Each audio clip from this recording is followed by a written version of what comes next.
Hello and welcome. Turkey's upcoming general elections is dominating the news right now, largely because the political scene could look very different by next week, depending on the outcome. The country has been tense with anticipation ever since the government called early elections to initiate constitutional reforms. These include a groundbreaking proposal allowing people to carry the vote rather than parliament. The sporadic violence continues to punctuate the final stages of campaigning, including the ambush and assassination of one independent Kurdish candidate in Istanbul on Tuesday.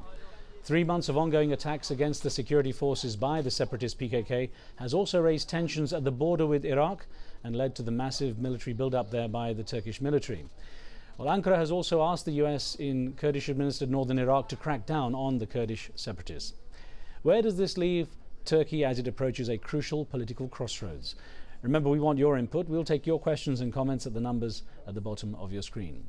Well, joining me to discuss Sunday's Turkish elections, I have with me here Mark Paris, who was the US ambassador to Turkey from 1997 till 2000, a high point in US-Turkish relations.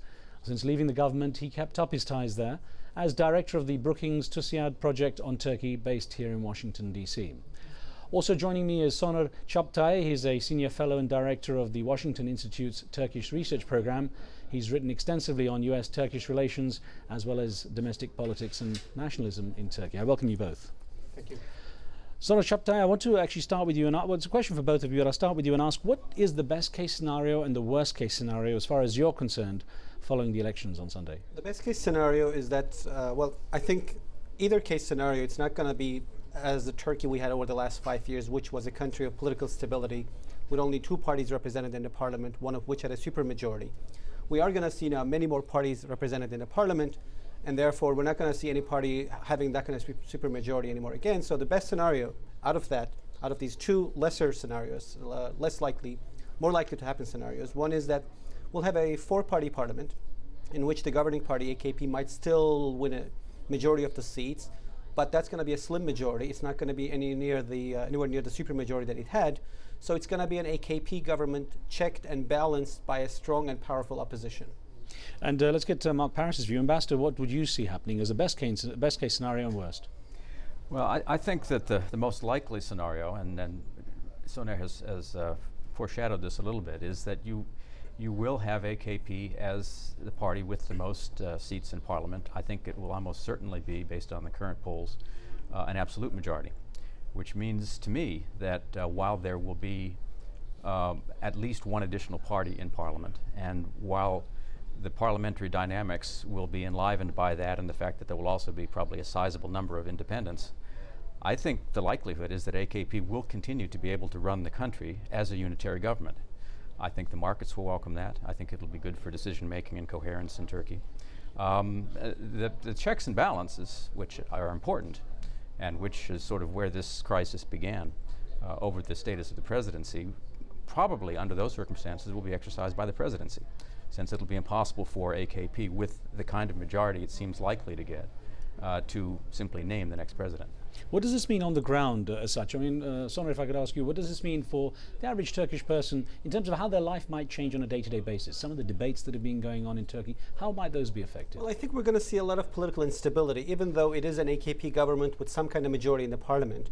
They're not going to have the supermajority that they did, so they're not going to be able to legislate as easily as they did in the last 5 years. One of the issues that's probably going to come up, as Mark said, is that we're going to see a huge debate over the presidential elections. The first mandate, the first job of the parliament is to elect a president. And no party, it's very likely that no party is going to end up with a required 2/3 majority in the parliament to elect a president. So they'll have to compromise. But last time they could not compromise. That's why we had these elections. So the question is, can they compromise again? I think if they can't, we're going to see a country that will be with an acting president and unable to elect a president. If the parliament does not elect a president in 30 days, it is dissolved. So Turkey might, in the worst case scenario, run up into new elections at the same time as a country with no presidency. And that's probably your worst case, to answer your earlier question. What I'll do is I'll get into some of the issues in just a moment. What I do want to do is bring on the phone from Turkey live with us is from the Çankırı northeast of Ankara district is Suat Kılıçdaroğlu, who is the candidate for parliament in this election running for the AKP party, the Justice and Development Party of the Prime Minister. Mr. Kılıçdaroğlu, let me ask you, first of all, welcome first of all, let me ask you what sort of support you're getting for your campaign. Well, first of all, let me indicate to you that the campaign is going very well. especially the last week of the campaign has been extremely successful. We see that a lot of the undecideds are turning toward the Justice and Development Party. But that said, I agree with the speakers that spoke before me that the primary issue will be after the election, the issue of the presidential election. Already, even before the election has taken place, the speculations about the presidential election have come to dominate the debate here domestically. But in general, it's been this campaign has been colored by being done in the middle of the summer, and it is lacking somewhat excitement, but it is still an important election, and I believe that particularly the last week has been marked by an increasing number of people deciding on which party they will be voting for. Well, Mr. Kinokolo, let me ask you what specifically your voters are asking for you to do. What was it they would like you to do if you're successful in your bid? Well, the first issue is as I said, the presidential election. The second issue is the issue of terrorism. We have on almost a daily basis Turkish soldiers being killed in Turkey by PKK terrorists, and there's large public concern about security, and we find ourselves with constant questions about how to solve this issue. Apart from that, economic predictability and stability is, I think, the third question. Most of our voters appreciated the stability and predictability that was produced over the last 4.5 years, and there is a specific expectation that that stability will continue. Well, Suat Kinokyolu, let me thank you very much for joining us there from the Kanchiri district where you're campaigning. Let me get back to my guests here in the studio, and Ambassador Mark Paris, if I could ask you, one of the issues that Suat mentioned there was the issue of security, and I wonder in what way the US is watching here, being close to Turkey, how the US is watching and concerned about what might happen. Well, the US is in kind of an awkward situation with respect to this particular issue. The US position of record has been, ever since we went into Iraq in 2003, that, quote, there is no place in post-Saddam Iraq for the PKK, the Kurdish terrorists who've been killing Turks in recent years. But they have, that is, the Bush administration has been unable to find anything to back up those words, and as a result, when the PKK resumed its armed actions against Turkey 2 years ago, there has been a growing sense among the Turkish public that a long-time NATO ally is simply sitting on its hands and not responding to their expressions of concern on this. I have to say that as we sit here today, not much more has been done to take that dialogue forward. There's been a lot of talk, there's been a lot of the correct things having been said in Washington, but no concrete actions have been taken either in terms of moves directly against the PKK in northern Iraq or against the Iraqi Kurds, who have been essentially allowing them to be there and continue to carry out cross-border activities. So it's a very sensitive and I think a growingly sensitive issue in U.S.-Turkish relations. Let's get a call in from Mohammed in Austria, who's been standing by with something to ask. Go ahead, Mohammed.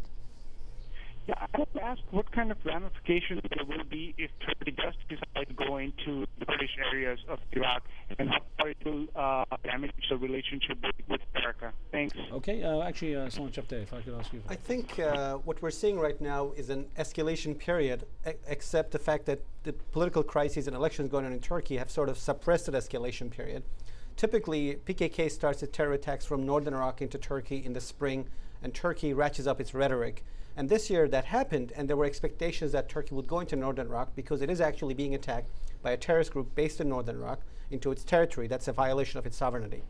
All of that, though, disappeared or went under the radar, off the radar screen because of the elections. And I think once the elections go through and once Turkey manages to elect a president, this issue is going to come back very strongly in the Turkish domestic political scene.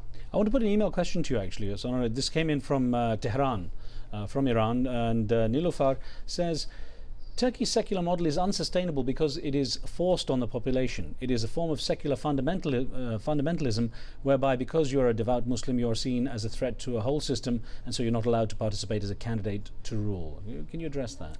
I can't agree with that. I think what we're seeing in Turkey is an opposite situation. There was an opinion poll done yesterday.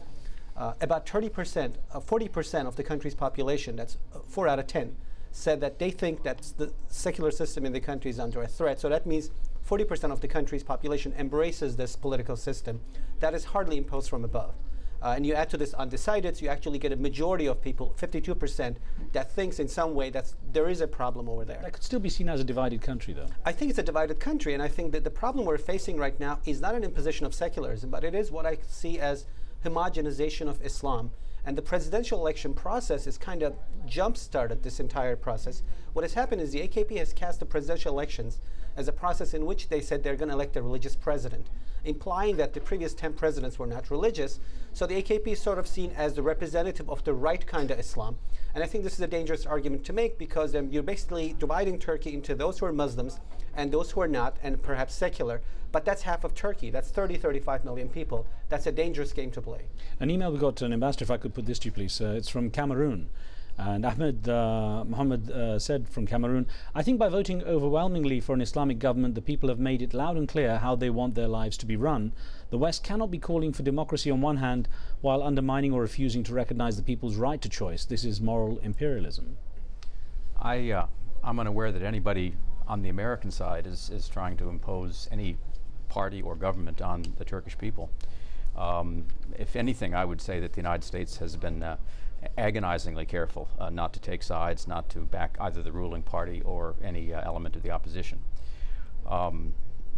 The Turkish people will decide on Sunday who's going to represent them. This has been a very transparent, open, boisterous election. Democracy is taking place in Turkey today. Where does that leave the US as an ally of Turkey when Ankara is asking the US to impose some kind of rule, at least, on the northern areas where they feel there has been some kind of incursion, and as Sonor has said, some sovereign national land has been violated? Unquestionably there have been tensions, and the United States has become an issue in this campaign exactly at this point in the discussion. I would take a little issue with what Soner was saying a little bit ago, that the political campaign has suppressed the security debate in Turkey.